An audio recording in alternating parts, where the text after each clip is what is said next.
Kesempatan yang berbahagia ini, mohon kiranya melalui Bapak Menteri Dalam Negeri dan Bapak Menteri Pendayagunaan Aparatur Negara dan Reformasi Birokrasi, kita segera bisa menerapkan sistem kesejahteraan ASN dan pensiunan ASN melalui fully funded secara konkret dan secara berkelanjutan.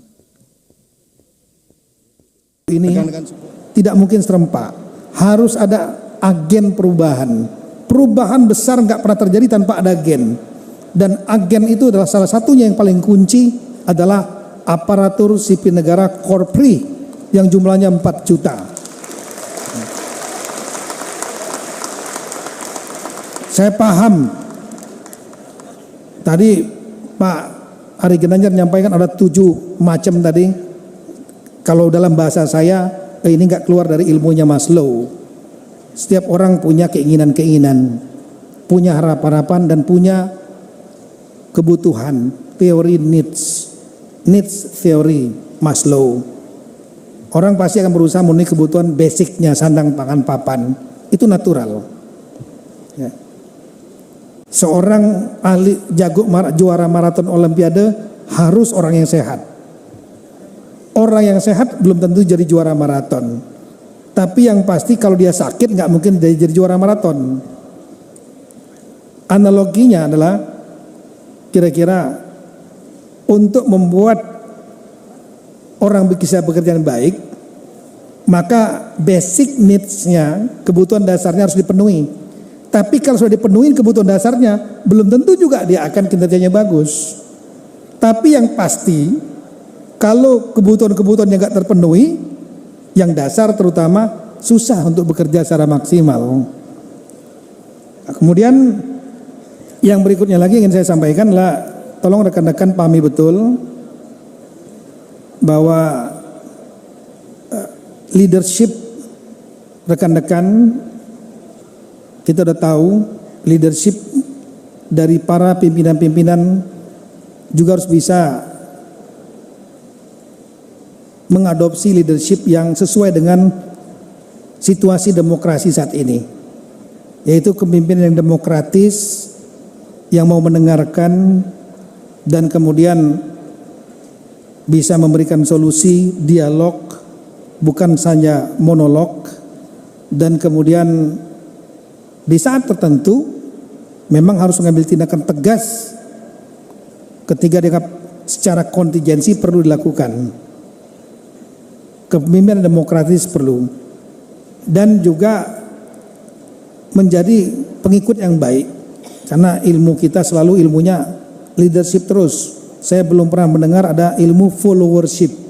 Hanya satu tips saja saya kepada rekan-rekan, followership untuk menjadi bawahan yang baik. Itu biasanya para pemimpin itu dia melihat 2 variabel penting. Variabel pertama adalah prestasi dan loyalitas. Yang kedua adalah masalah. Maka nanti akan ada 4 kuadran kelompok anggota atau bawahan di mata pimpinan. Yang pertama adalah bawahan yang berprestasi, disuruh kerja apa aja beres, loyal, nggak pernah jelek-jelekin pimpinan di belakang, dan kemudian dia nggak ada masalah, bagus terus. Masalah keluarga nggak ada, kasus nggak ada. Ini pasti dicari nanti oleh pimpinan manapun, karena pimpinan juga ingin berhasil, ditunjang orang-orang seperti ini. Kuadran keduanya adalah disuruh kerja apa aja beres, prestasi bagus, loyalitas oke, nggak pernah ngomongin pimpinan di belakang yang jelek. Tapi masalahnya banyak sekali. Udah kasus di kantor, nanti kasus masalah keluarga, yang ini pun masih bisa dipakai. Taruhlah di tempat yang memang sesuai fungsinya dia bisa kerja. Nah yang ketiga, kuadran ketiga, bawahan yang kerjaannya disuruh nggak beres-beres, ya. Kemudian loyalitasnya kurang, tapi kalau di kantor apel hadir datang dia, masalah ditanya cari-cari nggak ada dia, ini masih bisa dipakai juga, tapi di bagian tata usaha lah gitu, administrasi. Nah tolong jangan sampai jadi yang keempat aja. Sudah disuruh apa aja gak beres, prestasinya gak ada, di belakang ngerumpiin pimpinan terus jelek-jelekin. Habis itu dicek kasusnya banyak sekali. Nah yang ini kalau bisa dikat dalam peti aja lah di kotak situ, gak usah keluar-keluar. Nah tolong rekan-rekan apa namanya itu, ini jadikan pedoman. Dan terakhir yang saya sampaikan, Bapak sekalian, teman-teman sekalian, mari kita syukuri sekali lagi menjadi anggota ASN Korpri. Kita digaji oleh pemerintah, nggak akan mungkin kelaparan lah, cukup ya, semua cukup relatif. Dan kita bersyukur, dan Allah Subhanahu wa taala selalu menyampaikan dalam surat Ar-Rahman ayat 31 kali beliau menyampaikan untuk kita selalu bersyukur. Fabi ayyi ala rabbikuma tukaziban. Nikmat Allah mana lagi yang kamu dustakan. Kita harus syukuri semua itu. Jangan melihat terlalu ke atas, terus berprestasi, dan kita bertekad sekali lagi untuk melakukan perubahan. Perubahan ini saya melihat, saya tahu kita semua pengen gaji dapat yang bagus, yang tinggi, yang banyak, ya. Cukup untuk kebutuhan sehari-hari, iya. Ingin naik gaji pangkat, iya.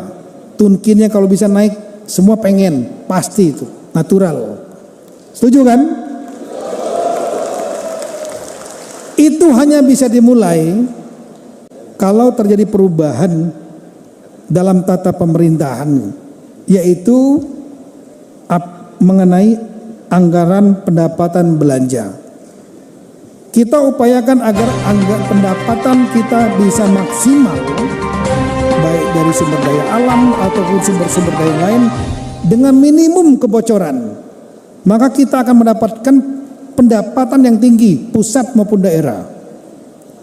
Yang kedua adalah menekan kebocoran belanja semaksimal mungkin. Kalau seandainya belanjanya efektif untuk rakyat, maka bangsa Indonesia akan bangkit dan melompat.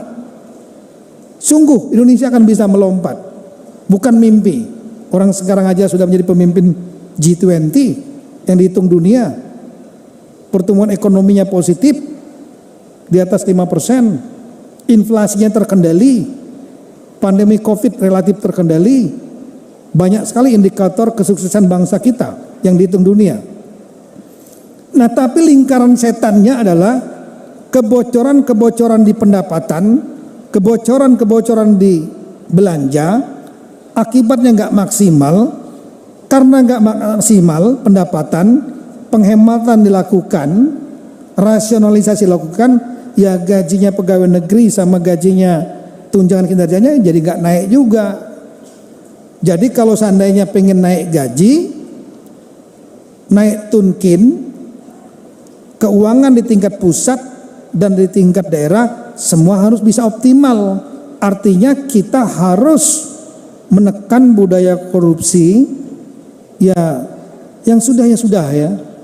Tapi ke depan kita harus move on, merubah, beradaptasi terhadap perubahan ini. Nah, itu kira-kira. Jadi saya ingin mengimbau rekan-rekan sekalian, apakah kita siap untuk menghentikan lingkaran setan ini supaya kita bisa mendapatkan pendapatan maksimal dan belanja yang efisien agar gaji dan tunkin anggota Korpri naik? Bersedia? Semoga Allah Subhanahu wa taala memberikan kemudahan kepada kita semua dan memberikan kesejahteraan kepada rakyat, bangsa dan negara, dan tentunya termasuk ASN Korpri. Sekian, terima kasih. Wassalamualaikum warahmatullahi wabarakatuh. Nah, ini yang terus kita lakukan. Sudah ada ratusan LKBH Korpri dari pusat sampai dengan kabupaten. Jadi teman-teman, termasuk kita melakukan uji materi berbagai peraturan perundang-undangan yang tidak sesuai dengan tujuan ASN. Kita lakukan uji materi di Mahkamah konstitusi. Nah, rekan-rekan semua, saya ingin fokus ke yang nomor 4. Mumpung kita ketemu dengan Taspen dan seluruh direksi komisaris anak-anak perusahaan Taspen. Buat Mas Widu, apa yang harus kita lakukan? Dan apa yang kita rasakan? Saya 10 tahun ini di Korpri sebagai ketua umum, turun lebih dari 400 kabupaten. Sudah 35 provinsi saya kunjungi, 36, 2 yang belum, di Nabire dan di Pegunungan Tengah dan di Papua Pegunungan dan Papua Tengah. Ada 2 provinsi belum saya kunjungi, melihat apa kebutuhan para ASN dan bagaimana kita harus mampu mengkolaborasikan Korpri dan Taspen. Jadi semangatnya Bapak dan Ibu rekan-rekan, Taspen itu harus dikenal oleh para ASN dan dikenang oleh para pensiunan. Dikenal dan dikenang sejak ASN sampai dengan pensiun. Jadi Pak Dirut, rekan-rekan dari Taspen harus didorong nih, ASN muda yang baru masuk itu sudah kenal Taspen. Karena di Taspen inilah dititipkan sebagian masa depan ASN saat akan pensiun. Semangatnya adalah ASN itu yang terus kita gaungkan saat muda berkarya, saat pensiun tetap sejahtera dan bahagia. Nah, tapi kondisi sekarang, pengalaman para senior yang pensiun itu nggak sejahtera, nggak bahagia. Jadi rekan-rekan mulai harus mikir nih. Datang pada saya kawan-kawan yang pensiun, dia cerita, Pak, ternyata setelah pensiun gajiku hanya 4.200.000. Setelah pensiun dapat 75% dari gaji pokok. Ada yang hanya 4 juta, ada yang hanya 3.800.000, tergantung masa kerjanya. Pak Suhajar sudah menyampaikan ini pilihan-pilihan, ya. Tapi apakah kita akan diam dengan pilihan ini dan tidak berusaha memperbaiki ke depan? Saya memilih kita harus memperbaiki ke depan. Muda kita berkarya, saat tua gimana kalau pendapatan kita bukan 4,5 juta? Tapi sekarang teman-teman yang pendapatannya 30 bisa dapat penghasilan masih di kisaran 15 juta sampai 20 juta. Saya omong yang real saja, karena saya bertemu kawan-kawan yang pensiun. Ini gimana ini Pak Ketua Umum yang Bapak lakukan gimana? Nah, tolok ukurnya agar kita sejahtera, itu United Nations Development Program itu ngomong begini. Orang sejahtera, tolok ukurnya 1, badannya sehat. Yang kedua, otaknya cerdas, pendidikannya tinggi, S1, S2, S3. Tolok ukur yang ketiga, dompetnya tebal. Lah kalau sudah pensiun terima 4 juta pasti dompetnya nggak tebal. Jadi setelah bekerja lama pensiun justru menjadi nggak sejahtera. Ini keluar dari standar yang kita cita-citakan. Taspen diadakan untuk dari muda berkarya terus sejahtera sampai pensiun pun tetap sejahtera. Nah, bagaimana kita mendesain ini? Boleh Bapak dan Ibu tepuk tangan dulu nih. Jadi kita mikir bareng-bareng. Para ASN mikir gimana caranya biar sejahtera nanti saat pensiun. Tadi saya tanya Mas Bima. Pak Bima ini kepala BKN 10 tahun, ya. Sekarang jadi komisaris di Taspen, wakil ketua umum Korpri, banyak memperjuangkan dari si penghasilan ASN. Saya tanya, kalau pensiun terimanya berapa? Senior eselon 1 kira-kira 4,5 juta. Kemudian dapat apa itu Pak Edi yang 1 kali itu 75 juta atau 60 atau 50 itu apa namanya? THT. Dapat kerja 30 tahun dapat 75 juta. Bulanannya nanti dapat 4 juta. Nah, bagaimana kita mulai berpikir setelah pensiun bulanannya bisa dapat 15 juta, 20 juta, THT-nya, tunjangan hari tuanya bukan lagi 75 juta, tapi dapat 1 miliar, 1,5 miliar. Siapa yang mau? Boleh angkat tangan. Ternyata nggak ada yang mau. Kira-kira yakin nggak adik kawan-kawan yang masih muda, yang umur 28, 29, pensiun 60, atau kalau jadi dosen seperti saya pensiun 65 atau 70, saat pensiun itu terima 1 miliar, 1,2, 1,5 miliar. Tidak seperti sekarang terimanya 75. Nah, ini desain yang harus mulai kita pikirkan. Apa sih kebutuhan para ASN? Ibu bapak, rekan-rekan semua, di catatan saya ketika bertemu dengan kawan-kawan Korpri di pusat dan di daerah. Pertama, tentang kecelakaan kerja. Ini coba dipisahkan dengan yang sudah dilakukan oleh BPJS Kesehatan. Jadi klaimnya itu bisa berbeda. Kemudian untuk jaminan hari tua, ini mungkin keliru nulisnya saya. Yang saya maksudkan adalah pensiunnya itu menerima kira-kira 50%, 75% dari take home pay. Kalau teman-teman dari Kementerian Keuangan take home pay-nya 75 juta, nanti saat pensiun masih terima 50 juta. Yang dari Kemdagri take home pay-nya 20 juta, saat pensiun terima 15 juta. Kemudian tunjangan hari tua itu upayakan minimal 1 miliar ketika diterima saat pensiun, sehingga saat pensiun langsung buka deposito di Bank Mandiri Taspen, titipkan di situ 1 miliar, aman. Jadi Pak Dirut, Pak Mamber, 1 miliar depositonya berapa dapat sekarang per bulan? Nah, bisa 6%, lumayan banyak itu, duit berputar terus. Masukkan di sana. Kemudian kalau meninggal saat bekerja, minimal santunannya 100 juta rupiah minimal. Tentu kita tidak berharap seperti itu. Tapi yang jaminan hari tua dan jaminan pensiun itu harus kita desain. Jadi lama saya merancang ini dan ini bisa kita wujudkan bersama Taspen. Kemudian Bapak Ibu, saya ini punya impian sebagai ketua umum Korpri, semua ASN itu punya rumah. Sekarang ratusan ribu ASN baru belum punya rumah. Nah, bagaimana agar sejak dini Taspen itu terasa manfaatnya di ASN? Karena hasil saya kunjungan ke berbagai daerah, Taspen itu baru dirasakan oleh yang pensiunan. Dan pengurus Korpri ketika mengadakan kegiatan Taspen banyak mendukung sebagai sponsor. Bank Mandiri Taspen, Taspen Live mendukung itu. Tapi secara individu kepada para ASN, Taspen ini belum terasa.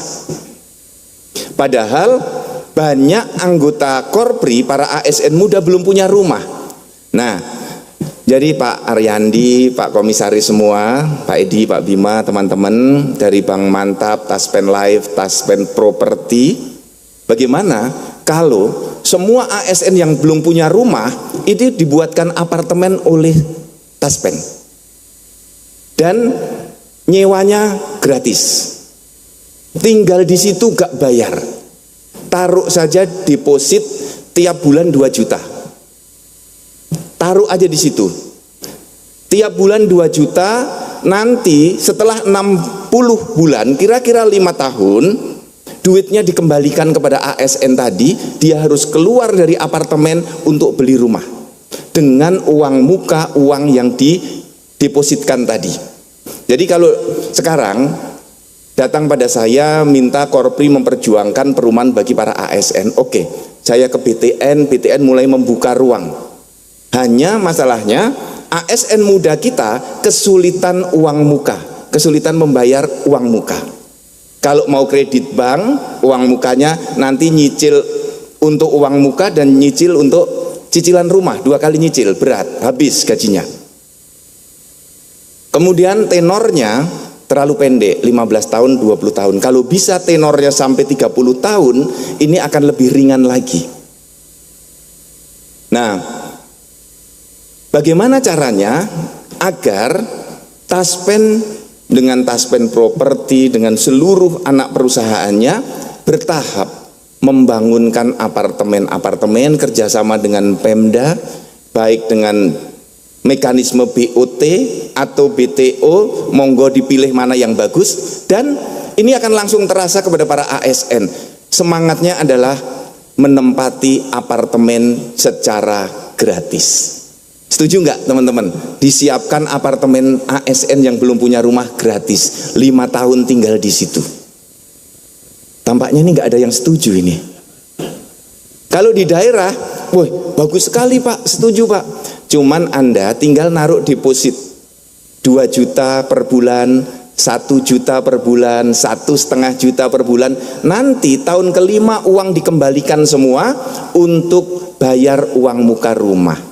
Taspen memutar uang itu selama tahun berjalan. Jadi uangnya dititipkan di Taspen untuk dikelola. Jadi kalau misalnya kita hitung ASN kita yang bisa disiapkan apartemen misalnya 300.000 ASN, 300.000 per bulan membayar sewa deposit 1 juta, berarti setiap bulan akan dapat uang 300 miliar Taspen ini. Dalam 1 tahun kira-kira akan dapat uang kurang lebih 4 triliun dari deposit ini. Nah ini uang juga akan terus masuk ke Taspen untuk dikelola. Jadi rekan-rekan semua, ini tawaran-tawaran dari Korpri. Yuk teman-teman biar punya rumah semua, 5 tahun ke depan bisa beli rumah dengan cara mencicil dengan uang muka yang disiapkan dengan mekanisme ini. Kalau ini bisa dijadikan pilot project, saya kira ini akan menjadi terobosan bagi para ASN yang belum memiliki rumah. Nah kemudian untuk bisa mendapatkan pensiun 50%, 60% dari take home pay, tentu saja kita harus dikreasikan dengan menambah iur. Karena rekan-rekan, dari Taspen adalah mengelola iur kita yang dibayarkan dari gaji kita dan dari pemberi kerja, dari pemerintah. Jadi kalau iur kita tambah, maka otomatis jaminan pensiun dan jaminan hari tua akan bertambah besar. Pengalaman saya 24 tahun jadi ASN, kita itu nggak pernah merasakan itu duit kita kalau belum ditransfer. Ketika dipotong langsung oleh pemberi kerja, kita itu nggak tahu. Teman-teman tahu nggak dipotong berapa untuk iur Taspen? Berapa rupiah? Coba siapa yang tahu dapat sepeda? Ini nggak ada yang tahu berapa rupiah real kita dipotong. Jadi rekan-rekan semua, ini tawaran-tawaran yang perlu saya sampaikan. Mari kita muda terus berkarya, tua tetap sejahtera. Dari muda kita menabung, punya rumah, bisa keluar dari pondok mertua indah secara mandiri bersama Taspen. Demikian Ibu Bapak, rekan-rekan, harapan yang perlu saya sampaikan. Dan tentu di akhir sesi saya ingin Taspen diperkuat. Pengalaman Taspen berdiri dari awal sampai sekarang tidak pernah default, tidak pernah gagal membayar pensiun. Jadi ini perlu dilanjutkan dengan penguatan-penguatan, mulai dari penguatan besarnya iuran, kemudian dari pemberi kerja semakin intensif membayarkan jaminan dari pemberi kerja, sampai kemudian upaya pemanfaatannya yang langsung dirasakan oleh ASN yang masih aktif. Sehingga Taspen sejak awal berdampak keberadaannya kepada para ASN, tidak hanya kepada yang sudah pensiun. Jadi dari awal sekali lagi Taspen dikenal para ASN dan dikenang oleh para pensiunan. Terima kasih banyak, mohon maaf lahir batin. Wabillahi taufik wal hidayah. Wassalamualaikum warahmatullahi wabarakatuh.